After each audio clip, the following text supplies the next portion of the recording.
This is my husband, Jim Miller. Hello. And looking like a mountain man. I didn't mean to look like this much like Santa Claus either. I put on a red shirt. I didn't think about that. Happy early COVID Christmas. There we go. And now, like, I know that there are people who are like, you know, who's she married to? What kind of person is it? And what is their relationship like? You can see it right here. That's right. I was clean shaven when this thing began. He wasn't, but there was a time when he was clean shaven, but he has a very interesting job, his day job now. So still kind of secretive, is it? It is kind of secretive. So, but what can we say? It involves a theme park. That's all I'll say. Involves a theme park and wizards. Let's say that. There you go. So there we have it. We're saying hi to Bonnie, and we're saying hi to Humaira. I hope I've said that correctly. Yeah. Bonnie says, oops. Wait. Bonnie says, we've decided to homeschool our 6-year-old because he will not tolerate a mask for 7 hours straight. Plus, he has learned in 2 months what he has not learned in 2 school seasons. But we are not teachers, so it will be hard. Plus the school district, and I don't have the rest of your comment there, Bonnie. Maybe Traven can send that to me. But I think a lot of us are making that choice, Bonnie. So I applaud you for making the decision now. I know that some people are saying I'm going to wait as it gets a little bit closer, but I know we've made the decision that our son is going to continue to do distance learning, even though the school thinks that they're going to do a little bit of hybrid, you know, and that's great. And if that works out, wonderful. But for the fall, anyway, we're gonna start with distance learning ourselves. I would say that also it sounds like you're a great teacher. I mean, you're not classically trained, or, you know, don't talk to me about math, but I think every parent, you know, that's one of your main skills is you need to learn is just to be a teacher. And what I love about, sounds like you're doing great. Yeah. And what I love about this time is that the internet is so filled with things to help you. Whether it's Pinterest. I mean, I find the greatest things on Pinterest for teaching tools. And, you know, I mean, this stuff is available. And yes, if you were able to teach him more in 2 months than he learned in 2 years, I'm with my husband. You're a good teacher. Also, Humaira says, my son has learned a lot during the lockdown. We've said from the beginning that there's an opportunity here. And, you know, if you take advantage of it, all kinds of good things. Now, there are people who need support. Honey, I told the story. You're not going to right. I'm out of here. Right. Right before we came on, I was telling them the story about, do you remember when we went to clinic one time, and every time that Jen would go pee in the potty, we would be like, yay. Yeah. And that we were supposed to do that too. I know the story. You know the story. So I told the story. I said he would not be thrilled with me about it, but look, he's got a good sense of humor. Okay, so, and hopefully Traven has sent me the rest of this. Hi, my son, 6 years old, just nailed toilet training. There you go. During the day 2 weeks ago, due to the wonderful efforts of our BCBA. She spent 5 hours with him on Thursday, and the next day my hubby duplicated her protocol on Friday and over the weekend, and then hopefully Traven was able to send me the rest. I don't have the rest of it, but it sounds like you guys got it done. And it, you know, it's amazing because once you have that done, then that's like, you still have to do a little bit in the coming weeks and make sure that you know, take a timer. What a great day that is. What a great day it is. Yeah. But I will tell you that very soon, and it sounds like you got it on at BCBA, very soon you need to have him make sure that he doesn't just pee in one toilet. Right? That if you have the opportunity, I know we're all social distancing, but if, you know, if there's a good friend that will let you come over and have him pee in their bathroom, or if there's a store that you trust, I don't know, you want to glove up well, but we want to make sure that they generalize to all toilets and not just the one toilet at home. Absolutely. I asked them what their favorite song was today, honey, and somebody wrote in and said Forever by Chris Brown. And I have to say that I don't know that I know that song, but what's your favorite song while I'm scrolling through here, honey? Oh gosh, just in general? Yeah, just in general. Brandy by Looking Glass. Oh, there we go. Because I'm old. I was just going to say, because we are old farts. I'm a 70s classic rock pop guy. But he's not in his 70s. Let's be clear about that. I just call him my 70s dude. Late 30s. Yeah. Yeah, that's a good Let's laugh. see. This is why I love this man. He's a funny man. Okay, so we got the rest of the other comment about the potty training. She spent 5 hours with him on Thursday. The next day, my hubby duplicated her protocol on Friday, and over the weekend, he started doing it on his own. In just a couple of days, he went from wearing diapers all day to self-initiating, using the toilet and not soiling his underwear. Woohoo! Yes. Isn't that funny? We were making the same noise and we weren't even able to see it. But that's just like such a big day. But here's the really fun thing is that I think it's like a lot of things in life that, like you worked and you were like, I don't know if this is going to happen. And now it happened. And now you're just going to go on to other things. And that's always going to be there. Mm-hmm. Like nobody can take that away from him. That's just always going to be there. And you'll look back at it, you'll go, oh yeah, there was a time when we weren't like, he wasn't, and then he was, right? And it just becomes a part of your life. All the early accomplishments. I remember the first time, when we were like, was he ever going to say, I love you? And oh my God. Yeah. When it happens, it's amazing. Yeah. I remember the friend who called me up and said that, she was in tears and she was telling me that her neurotypical son had thrown a tantrum and was mad at her. And she took something away from him. And he said, I hate you. And he stormed off to his bedroom and she was just crying about it. And I was like, oh, that's really hard. That's really, and she was like, you're not really selling that. And I said, well, I don't mean to be this way, but it's great that he can express himself and he doesn't really hate you. And it's not the end of his world or your world. And she was like, what do you mean? And I said, the day that my son says, I hate you and stomps off to his room, I'm going to be so excited because it means that, it means he's doing perspective taking because kids say that to hurt your feelings. So it means that he'll be telling a lie to get a rise out of me, which will mean that he's made great progress in his life. And won't that be great? And in fact, if he is able to say, I hate you, then he's able to say, I love you. And she said, oh, you're not going to celebrate on that day. And the first time he said it, I was like, amen. The first time he told a lie, the first time he swore. Right. It's all like all these blessing weird, in disguise. Right. All these weird things that other parents would be like, that's just terrible. And we were like, woo, we're getting there. We're absolutely getting there. Okay. So I also love that Bonnie had said, because we didn't hear the rest of her comment, the school district only allowed him 15 minutes of general education. So because 2 consecutive budget cuts in the school district, he has not been taken to general ed because they do not have more staff to be with him. He has not learned social skills in school. He has learned some with his younger 4 years old sister. I see. So I just want to say to you that here's the thing about IEPs is that they're a legal document and there are no dollar signs on an IEP. There are no like cost measures. It's what your child is entitled to, the free, appropriate public education. So if it is in your IEP that he's supposed to get 15 minutes of general education and they don't give it to him and they say, well, we don't have staff for it, then they have to give you compensatory education because they are out of compliance with your IEP. So just, I don't even know at this point whether you want to deal with them with that, because sometimes that's not the battle that's worth it. But if it's in that document, doesn't matter whether they can afford it or not. It doesn't matter if the principal has to walk him over, somebody has to do it, or they have to give you something in exchange. If it was in any way something that prevented him from getting education, which clearly, if he was entitled to 15 minutes of gen ed and that was part of his socialization, then maybe they have to pay for a social skills class or something that you can do online. Up to you whether you want to fight it, right? There were times. Yeah, you got to choose your battles, like you say, but you got to fight the battles. Yeah.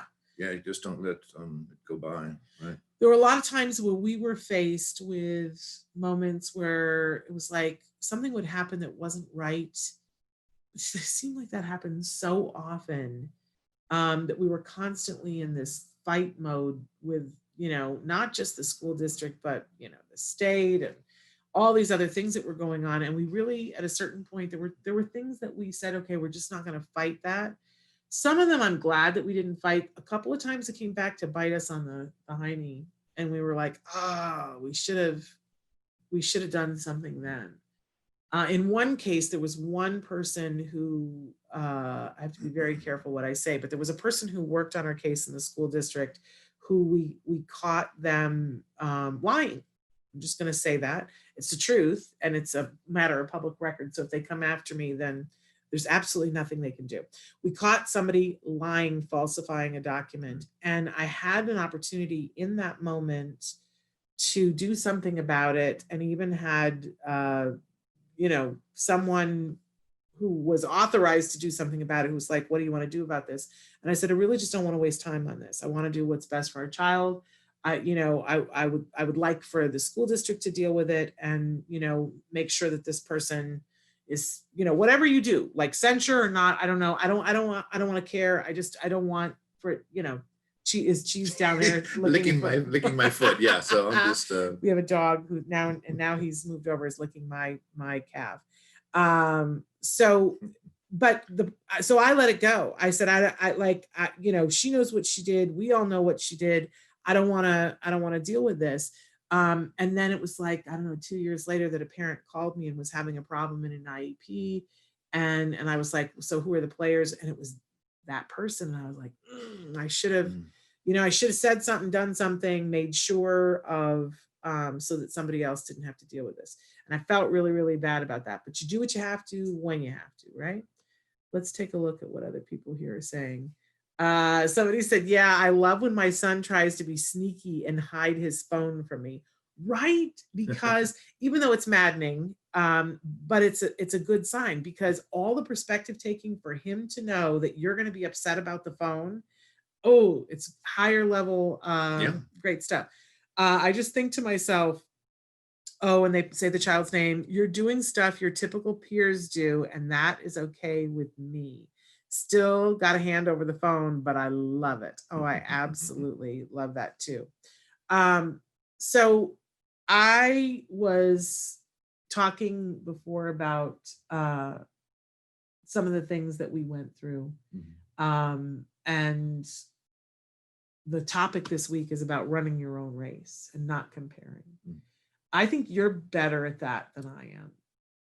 I think you don't buy into all the drama that I buy into. Like, I don't think you ever, but tell me if I'm wrong, I don't think you ever were looking at it and going, well, why can this kid do this and Jem can't? Was that going on in your head? I think it was. I just think that I keep things to myself because I'm a guy. And and I know I do. But I mean, we know people who, where you just can't, it's hard not to, compare. But that's the whole spectrum is like, And first there's comparing with your friends who have neurotypical kids, right? That happens. But then later on, when we were more entrenched in the autism community, I think that we judge our kids against other kids in the autism community. Right. And what they're doing. But I didn't see that hanging you up at all. So if you were having those thoughts, it wasn't making you miserable, or was it? No, I mean, we have so much to be happy, so many blessings to count. Yeah. It's crazy. Yeah, it is crazy. So, I always remember to do that. But there were times, you guys. Well, we had times, and we certainly had financial times. Oh, yeah. Yeah, we got through it. We got through it together. Yeah, we sure did. I picked the greatest autism warrior mama ever. But, I say a lot of nice things about you behind your back. And one of them is that. Give me a few. Yeah. Well, yeah. Well, one of them definitely is that I meet so many parents where they'll say, well, I really want to do this. I really want to do intensive ABA, but my spouse doesn't want to do it. They don't believe in it. They don't, they won't get involved. They, and I always am so grateful because you were gung-ho from the beginning. Which is not to say that we never like had a moment where we were like, wait a second, we weren't completely in accord every single minute, because that doesn't happen for anybody, but you were so supportive. And very early on, we sort of worked it out, like what was our list of what was important. And I remember when we called it the manifesto, and the first time we did the manifesto, that the single most important thing on it was us keeping him employed so that we could keep a roof over our heads. And even that got sketchy at a certain point, but that we were going to keep him employed, and that GEMS therapy came second on the list. And then there were like a whole bunch of things down the road. But there was a moment when my husband's an actor, and there was a moment when, I don't know if you even remember, because that's the other thing, is like you let go of stuff. You don't, and I just like live in all the memories of everything. We were doing everything we could to make money. He had applied to be on a game show. So there was one crazy week where you were on a game show, and he had to go for 2 or 3 days out to the desert to do a role in a movie. And it was all in the same week, because that's life, right? And the game show thing, I think you had to go there one day and you were there for 8 hours, and then you had to go another time, and you didn't get home until like 4:30 in the morning on that night. I don't even remember that one. I remember man, is it a different thing? The game show, yeah, when you were on by yourself. Not when we were on a game show together. We did not do well. Don't look it up. We did not do well at all. We won't tell you which one. We won't tell you which one, because it was not good. But we just didn't do well. Oh, it was bad. But anyway, it was when you were on the other game show. Yeah. So, and you came home at like 4 o'clock in the morning. 1 versus 100, you can call it. Okay, so you can look him up on that show. So anyway, it was a crazy, crazy week. And I remember at a certain point in the week when he realized how much he was going to be away from home, and that, I was going to be like not have, because we would tag team all the time. And he was like, I don't know, maybe I shouldn't do one of these things. And I was like, wait a second, let's pull out the manifesto. And the manifesto says, first most important thing is that, you're making money that keeps us with the roof over our head. And the second most important thing is GEMS getting his therapy. And the truth of the matter is that these two things are not like mutually exclusive. You can go to the desert for 2 days, and I can keep the therapy going. And it just made it so much easier. And I felt better. I don't even know if you remember that conversation, but I think you felt better, and you were like, oh, okay, I'm going to the desert. I'm doing the movie. Yeah. And he was, I remember you coming in, because I slept on the couch waiting for you from the game show. And he came in, and it was like a scene from a movie, because he came in and I woke up and he was standing there, and he was like, oh, and acting all like sad, like it had not gone well. And then how much did you win? You won like $4,400? Like $4,000. $4,000. Yeah. And that which was a lot. It was a lot of money in that moment, and it meant everything in the world to us. So we were jumping and screaming and yelling at 4 o'clock in the morning over $4,000. It was great. I just constantly, I got one. Okay. We have somebody who says, we would rather use our energy now to teach him one-on-one than battle with people that do not have his best interest. Man, I applaud you in being so clear on that. Thank you so much for your input. You guys are a beautiful couple and great parents. I don't but either of those things. I don't think I would describe us necessarily as beautiful. And Sure we are. And are we? And occasionally we have our moments as parents, but there will be no Mother or Father of the Year award. Maybe Father of the Year, but I'm not getting a Mother of the Year award. I'm Ryan Reynolds, and you're Blake Lively. That's exactly it. We're right beautiful. Here. 15 minutes is 15 minutes of valuable learning. It is. I'm with Tammy about the parent who wasn't getting their 15 minutes of gen ed. That's valuable stuff right there. So if you want to fight for it, but listen, you can't always. I love that phrase that they taught us in like 8th grade history about, that you can't win a land war in Asia because you're fighting on two fronts, that whole thing, that there's a whole thing about that. And so sometimes you just have to go, I can't fight everybody. Right. I was telling them earlier about how we got kicked out of that group, that the parents, Oh, right. and we got kicked out of the YMCA because our son had autism. We got kicked out of stuff. And we fought what we could, not what we could. Well, and Bonnie said the 15 minutes is not valuable if it's not being given. But I think the point that the other person is making, Bonnie, is that 15 minutes had value and legally you were entitled to it and they didn't give it to you. So they can't act like nothing happened. You can decide, I have better things, like you have. I have better things to do with my time than fight with you people who don't have my child's best interests at heart.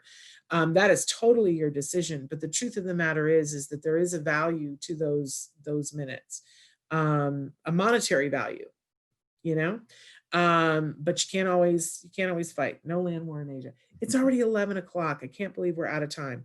I barely let you speak. Can I say one thing? You can say whatever you want. Because I just can't ever come on and not thank CARD and their amazing therapists, because that's, where would we have been without them? Exactly. Man, I don't even like to think about it. Thank you for thinking about it. Of course. I think of it every day. Yes, no kidding, no kidding. All right, you guys, we unfortunately are out of time, and I actually have another meeting that's starting right now, it's telling me. But we hope that you guys are having a great week this week. It is a holiday week, and sometimes that's extra hard. Hang in there, yeah. Sometimes it's hard because you don't have the services that you have normally. Ask if you can have more. The worst that can happen is that you can be told no, right? So I think it's worthwhile to ask, and I hope that you will find some time. I think the best thing that we did was that not every day, but many days when the last therapist would leave for the day, we would put on music and we would dance for just 1 minute with our kiddo. And that's the happiest thing I remember about those years, is that I wish we still did that now. And occasionally we do. Every once in a while we do, but just not as often as we did back then. So find time to celebrate your family, because as we've learned through all of this, family is everything, right? We appreciate this time with you. Thank you so much for filling in. My pleasure. Thanks for having me. This was really delightful. And just happened to be walking by. Yes, I had to pull you out of several important meetings.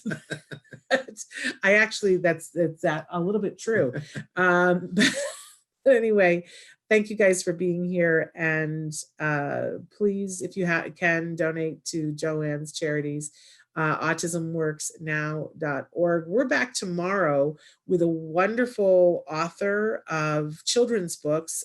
Sarah Bradford, is going to be here, but her pen name is S.J. Childs, and she writes children's books that often are just for kiddos who have different needs. And I think you guys will be really delighted to see her on the show.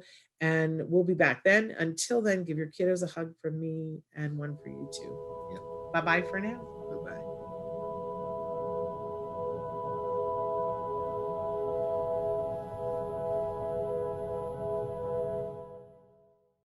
Hey, thanks for watching Autism Live. To subscribe, click here. And if you'd like to check out some more of our videos, click here.